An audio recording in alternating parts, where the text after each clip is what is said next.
顶届风台台南阁有超过12000间厝受损，目前是阁有上千户还未征收，嘛无大补偿。有民众是将怨叹讲找无师傅通来修理。伫家里的下营嘛传出讲有时代家己爬去厝顶修理厝，无说理落来不幸过往。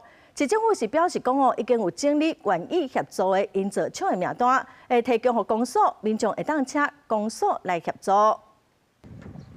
台南市即阵也叫有千外户的厝受损，真侪灾民等无工，只好家己爬去厝顶征收要砍补棚。历经嘉里区下营即搭，有一位60岁姓林的查甫人，惊继续落雨，厝的损害，爬去厝顶，因为厝年久啊，房啊吹去煞摔落涂骹，落尾送病院，不幸过往。头一段爬去的时阵哦，就我有小可摔着啊，手都切伤，佮爬去的时阵哦。我煞即届第二届摔落来哦，最严重。外少年出去食头路，啊，佮即摆佮请无用工来用，啊，四个就是找厝边对壁有一寡少年仔才会去斗用。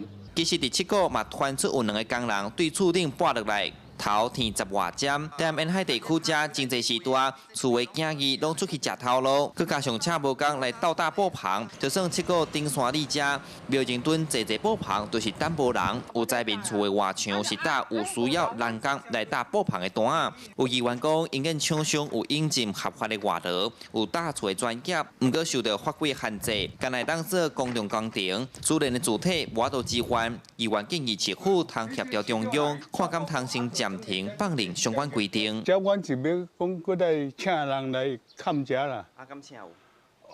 即摆等你回来还要来请啦。他们另外一家也告诉我说，他们真的是有移工。如果政府把这个法律放宽，可以让这个紧急事件让移工去那里帮忙。